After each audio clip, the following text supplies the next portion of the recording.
Je me retrouve à l'est de notre pays, à Bukavu. Novembre 99. Je suis invité dans une église qui s'appelle Sinai Temple. Je prêche de lundi à jeudi. Plus de 2000 personnes, Dieu se manifeste. Et je prêchais le soir de 17h à 18h30.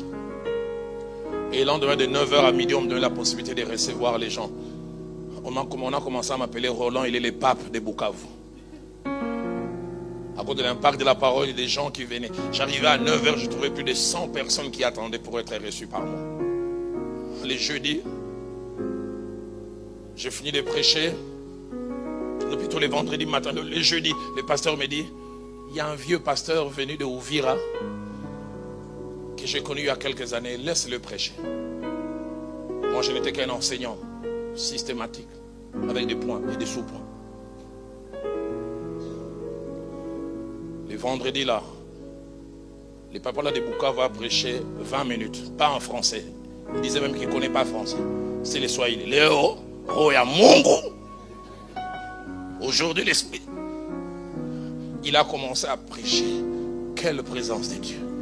Et moi, j'avais l'impression que ma chaise bougeait. Je disais, Seigneur, que je ne tombe pas ici. Il a commencé à prier. J'ai vu des goitres disparaître. Il avait des charismes impossibles. Mais quand vous les regardez, c'était un homme informe et vide comme la terre au commencement.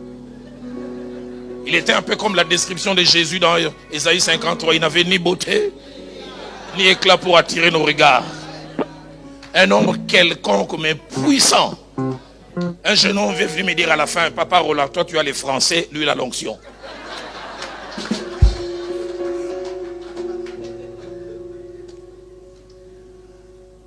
Et le soir, le pasteur vient me dire, pasteur Dalo, demain il y aura 2 bureaux, tu vas recevoir. Le musée, le vieux aussi va recevoir. J'ai jamais oublié, j'arrive le matin à 9h. De loin, je regarde du côté où j'ai recevé les gens, il y avait des chaises. Et puis il n'y avait personne. Mais je regarde de l'autre côté, comme les Quinois disent, Bercy. Plein à craquer. Dans mon cœur, j'ai dit non, on a changé de localisation. On m'a changé. Je me souviens quand je venais, je voulais aller là où il y a les gens, le protocole me dit non, papa, toi c'est là-bas.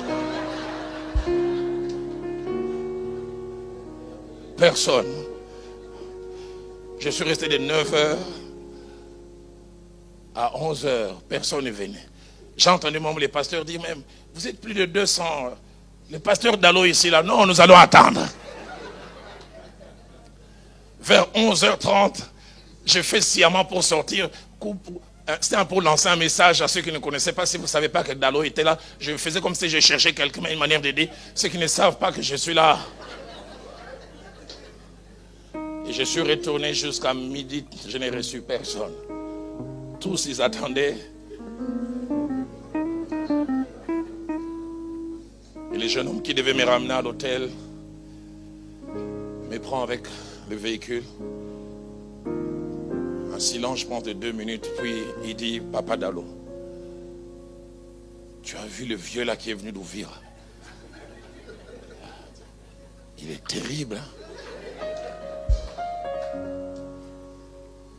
Je me suis surpris en train de donner une réponse qui me donne honte. Pas digne de moi.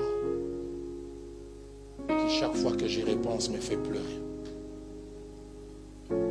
Je revois encore comment j'ouvre la bouche. Je dis à ce jeune homme, il faut faire attention à ces gens qui viennent du village. On en rigole, mais peut-être qu'il a des amulettes. Quand j'ai fini de dire ça, j'ai senti une tristesse dans mon cœur.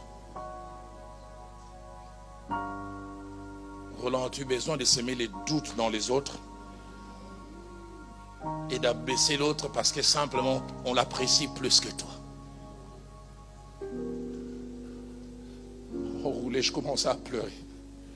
J'ai dit, Seigneur, je pensais que j'étais fort, mais je me rends compte que j'ai encore besoin de croître. Je pensais que j'étais rendu capable de gérer le succès de l'autre, je me rends compte que je ne suis qu'un pauvre type. Quand j'ai voulu descendre du véhicule, j'ai appelé ce jeune homme, j'ai dit, pardonne-moi pour ce que je viens de dire. J'ai honte de moi-même. Ce jeune homme me le dira après, il dit, toute l'appréciation, le respect qu'il avait pour moi, c'était totalement écroulé. Je n'avais pas prévu un jeûne, mais je n'ai plus mangé 2 jours. Je suis rentré ce soir, là, cet après-midi, là, je me suis couché dans ma chambre 3 heures. J'ai pleuré, ça coulait des yeux. J'ai dit, Seigneur, enlève ces monstres qui ont en moi. Enlève. Rends-moi capable de me réjouir. Où est le problème que ces goitres soient guéris par quelqu'un d'autre et pas par moi? Ces vies qui ont été changées, où est le problème? Appelez. Quel état de votre cœur? J'ai vécu une scène il y a 22 ans à l'est de notre pays, à Goma. Et ce jour-là, je suis arrivé à une conclusion. Dieu merci que Dieu cache nos cœurs. Si nos cœurs étaient étalés, vous serez étonnés de savoir ce qu'il y a dans celle qui vous appelle ma copa.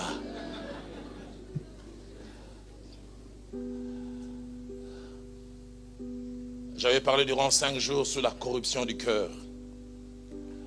Et ce soir-là, je parlais de la jalousie. La main de Dieu était sur moi comme jamais. J'ai fini. Je reçois cette jeune fille de 19h à 20h30, 1h30. Mais avant qu'elle n'ouvre la bouche pour parler, elle a pleuré 35 minutes. Ça coulait des yeux, ça coulait des narines. Elle pleurait. Et quand elle a ouvert la bouche, elle dit, pasteur, prie pour moi que ces monstres qui ont en moi sortent. J'ai dit, pourquoi? Nous sommes nés à 2, j'ai 22 ans, ma jeune sœur a 18 ans. On est complices comme jamais. Mais c'est que les gens ne savent pas, je suis jalouse d'elle. Il dit, chaque fois qu'un garçon s'intéresse à moi, tant qu'il n'a pas vu ma sœur, ça va. Dès qu'il voit ma sœur, il m'oublie.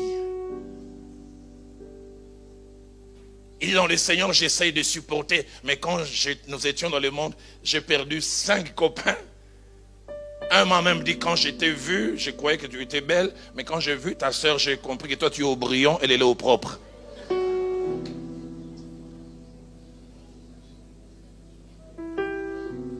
J'ai aimé la sincérité de cette jeune fille.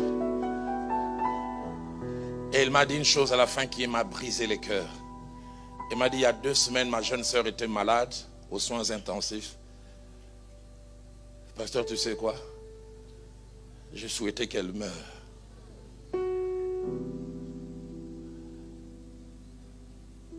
Qui êtes-vous réellement? Qui suis-je? Qui es-tu aussi, Roland? Je sais pas, je dis Dieu merci, il n'étale pas nos cœurs. J'aurais voulu avoir l'exclusivité. Et ça, nous les hommes, nous ne souffrons pas beaucoup, ce sont les femmes.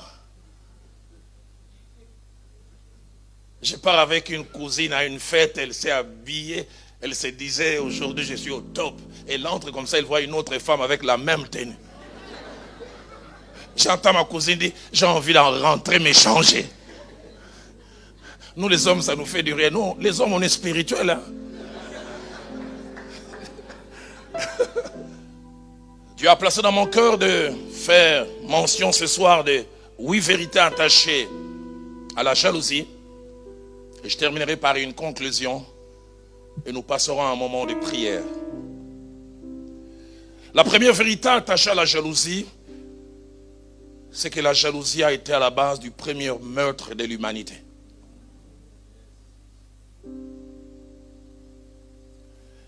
Et le comble, c'est dans un cadre familial. Caïn et Abel sont nés, ils partagent tout dans leur vie, jusqu'au jour où les 2 offrent même acte, mais 2 réactions. La vie de l'Éternel portant un regard favorable sur Abel et sur son offrande. Mais la Bible dit l'Éternel ne portant pas un regard favorable sur Caïn et sur son offrande. Je ne sais pas qu'est-ce qui est écrit dans vos Bibles. Caïn dit gloire au Seigneur. Ma Bible à moi dit, 1, Caïn fut irrité. Et 2, cela lui déplut. Et plus tard, nous les verrons. Hypocrisie, il invite Abel. Il dit, sortons. Quand ils arrivent, Abel est étonné. Son frère commence à lui donner des coups. Caïn, qu'est-ce qu'il y a? Mais qu'est-ce que je t'ai fait? Oh! Le seul tort d'Abel, c'est que Dieu a apprécié ce que lui a eu à faire.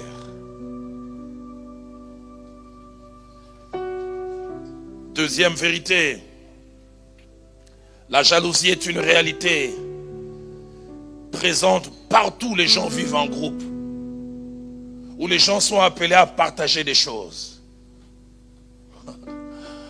La jalousie est présente dans le milieu familial entre frères, entre sœurs, entre frères et sœurs.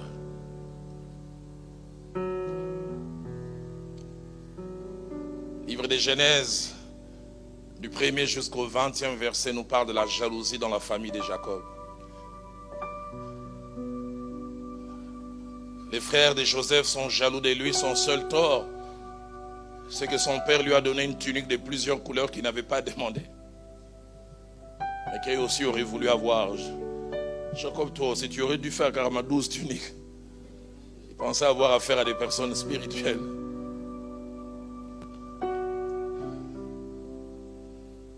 Ma Bible à moi, il est pris en haine. On s'est haï entre frères. Jalousie. La jalousie est présente dans le milieu social, dans le milieu du travail. David vient de tuer Goliath. Il a non seulement sauvé la royauté du roi Saul, il a aussi sauvé toute une nation. Sans le courage de ce jeune homme, toute une nation serait asservie. On s'est réjoui en rentrant. Jusqu'à ce que David et Saul découvrent un chant que David n'a ni composé, ni recruté la chorale, ni fait la répartition des voix. Saül a tué ses 1000. Et là, ça allait encore. Quand il y avait seulement cette partie, Saül a dû bouger la tête. Mais quand il a entendu la deuxième partie, David a tué. Je ne sais pas, dans vos Bibles, il dit, Saül dit gloire au Seigneur. 1, cela lui déplut. 2, il fut aussi irrité. Et j'en parlais tout à l'heure. 3, il regarda David d'un mauvais œil. Quel est le tort de David? Est-ce qu'il a composé les chants? Est-ce qu'il a demandé aux gens de chanter? Quelqu'un a dit, si on avait chanté l'inverse, ça n'aurait pas fait un problème. Si on avait chanté, Saül a tué ses 10 000, David a tué ses 1000, il allait bouger la tête. En kino, il allait dire, Mokolo, c'est Mokolo. Un aîné reste un aîné.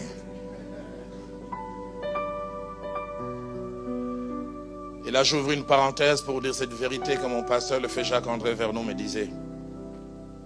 Il disait, la maturité d'un serviteur de Dieu se mesure à sa capacité à accepter, à supporter l'élévation de l'autre.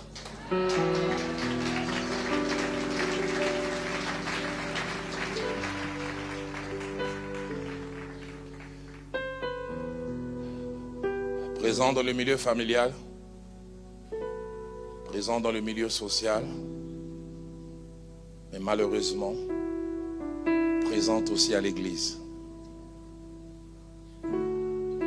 Présente même dans les sacerdoces. Présente même parmi les prédicateurs. Je suis allé prêcher dans un pays d'Afrique, une église dirigée par 2 frères. Les gens de cette ville les appellent les Dupont et Dupont. Ils sont tellement complices. Ils ont plus de 22 ans de ministère ensemble. Quand je les voyais, je disais, je voudrais travailler avec mon frère comme ça. Je travaille avec eux 7 jours. Et je termine dimanche. Le plus âgé me dit, Roland, ce soir, ne dors pas, je dois te voir. Il vient me voir à l'hôtel à 22h. On est resté jusqu'à 2h du matin. Quand il a commencé à parler, j'ai failli tomber évanoui. Il dit, j'aimerais que tu pries pour moi. Je suis jaloux de mon frère. J'ai dit Dupont et Dupont.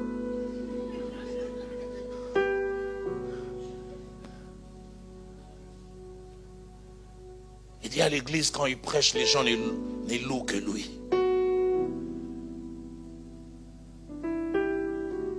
Les gens lui font des compliments. Il dit des fois, quand je suis à ses côtés, j'ai l'impression que je fais partie du décor. J'ai dit, c'est depuis combien de temps? C'est depuis 4 ans. Je souffre. J'avais 2 sentiments. Déception de savoir que derrière cet homme apparemment consacré pouvait y avoir un tel sentiment. Mais content de voir son humilité qui pouvait l'amener à s'ouvrir. C'est pourquoi aidez-moi à poser la question à votre voisin. Qui êtes-vous réellement? L'avait dit, le cœur de l'homme est tortueux par-dessus tout. Qui peut le connaître? Troisième chose attachée à la jalousie, c'est que la jalousie est une mauvaise chose à 2 niveaux. Premièrement, la jalousie, quand elle habite notre cœur, elle nous ronge. Elle nous fait souffrir. Elle nous torture moralement puis physiquement. Mon pasteur disait que la jalousie, c'est comme des termites. Les termites rongent jusqu'à détruire l'arbre qui les loge. Vous les logez, elles vous détruisent. Toutes celles et tous celui qui laisse la jalousie habiter son cœur souffre. S'il y a un jaloux, il va me le confirmer. Ils ont des maux d'estomac quand on loue l'autre. Quand on dit du bien, souffrance. Mais deuxième chose qui rend la jalousie quelque chose de pas bien, non seulement elle nous détruit, mais la jalousie finit par faire de nous un destructeur. Elle commence d'abord par nous détruire nous. Toute personne qui finit par loger la jalousie dans son cœur, la jalousie finira par armer sa main pour faire du mal. J'aimerais déjà à ce niveau vous supplier. Si vous n'avez jamais logé ce mal, quand il viendra solliciter comme locataire, n'acceptez pas même s'il propose un bail intéressant. Les jaloux, ils ont toujours un sourire jaune quand on vante l'autre. Ah, le pasteur Hugues a bien prêché. Bon, c'est vous qui trouvez bien. Hein? C'est qu'il a prêché là, moi aussi. La jalousie entraîne l'hypocrisie. Qu'il y a des gens que nous haïssons gratuitement, mais profondément aussi. Quatrième vérité, la jalousie au fait d'être charnel. C'est-à-dire ne pas marcher par l'esprit, ou se laisser dominer par l'esprit. Un véritable enfant de Dieu qui marche selon la parole de Dieu et surtout selon l'esprit, la jalousie ne doit pas être nommée. L'apôtre Paul dit, puisqu'il y a parmi vous de la jalousie et des disputes, n'êtes-vous pas charnels et ne marchez-vous pas selon l'homme? Seigneur, parle-moi de cela. Cinquième vérité, c'est qu'il y a un bon moment pour arrêter, détruire et même tuer la jalousie. Quel est ce moment? C'est lorsqu'elle est dans son stade embryonnaire. Lorsqu'elle commence à s'inviter. Lorsqu'elle commence à vouloir germer. Combien de fois nous la laissons grandir et même nous l'arrosons. Et nous mettons même des engrais. Quand Dieu découvre que la jalousie s'invite dans le cœur de Caïn. Écoutez ce que Dieu dit à Caïn dans Genèse 4 verset 6. Il dit, pourquoi es-tu irrité? Pourquoi ton visage est-il abattu? Il dit au verset 7, les péchés se couchent à ta porte et ses désirs se portent vers toi, mais domine sur lui. Caïn, arrête-les là. Philadelphie a commencé en 2008 au mois de février. Toute l'année 2008, j'ai apporté des messages à tous les séminaires. Il y en avait 5 l'année. 2009, même an. Et fin 2009, chaque séminaire, il y avait entre 2500 et 3000 personnes. 2010, le Seigneur me met à cœur de laisser le pasteur Atoms tenir un séminaire. Jamais oublié les thèmes retour au culte original. Quel séminaire! Je l'ai entendu prêcher, je dis, ce jeune homme, il est né avec le fuite de la Bible ou quoi?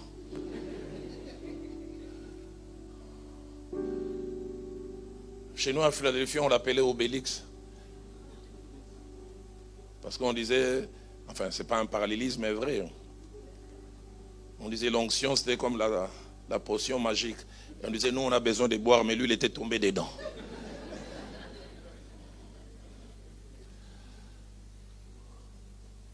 Je l'avais laissé à Kinshasa, j'étais chez mon ami Papa Cyril. Les premiers soirs, on m'appelle, on dit, il y a eu 3500 personnes. Plus de 1000 que comment je suis là. Quelqu'un m'a appelé et dit, le petit n'était pas profond, il était profondissime.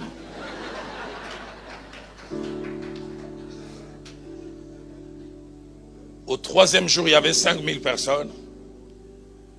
Et au 6e jour, quand on finit, il y avait 6000.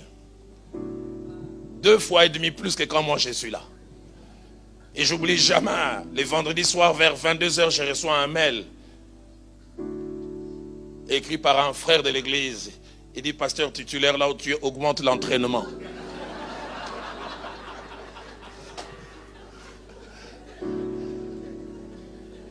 Parce que le petit a élevé la barre très haut. J'ai jamais oublié. Il dit à la fin, tout le monde l'appelle Messie dans l'évangile. Messie de Barcelone.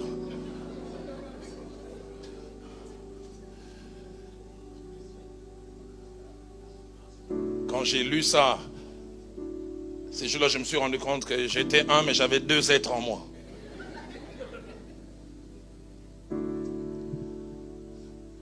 Je pensais que le vieil homme en moi, il était totalement mort, mais ces jours-là, je me suis rendu compte que le vieil homme n'était qu'évanoui.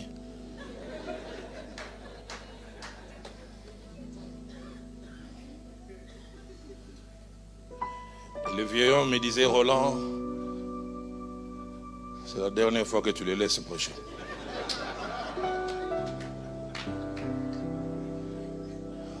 Sinon, on risque de t'oublier. Et le même vieil homme m'a encore inspiré. Il dit, quand tu rentres, ouvre-le pour une église au Bandundu.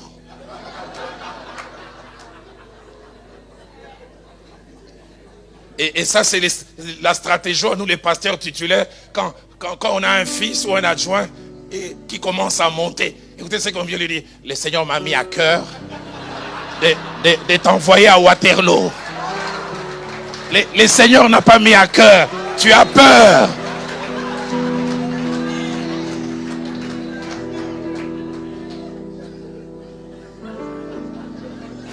Frère, ces derniers temps, le Seigneur me met à cœur de t'envoyer à Arlon.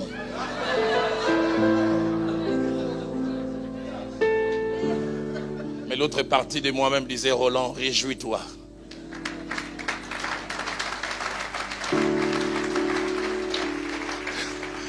J'oublie jamais comment j'ai répondu à ce jeune homme dans son mail. J'ai écrit 3 phrases, j'ai dit, merci pour Messie. Mais sache que dans l'équipe de Philadelphie, moi je suis Pouillol, le défenseur.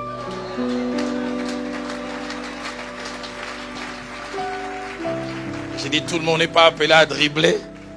Il doit y avoir aussi des défenseurs. Et ces jours-là, loin, j'ai commencé à me sentir à danger. Est-ce qu'il faut laisser ce jeune homme? Je sais qu'il n'y a que moi qui ai ressenti ça. Les saints hommes qui sont ici ne ressentent pas ça. Surtout pas pasteur Matthieu. J'ai même tendance à dire, Saint Matthieu, prie pour nous pauvres pécheurs.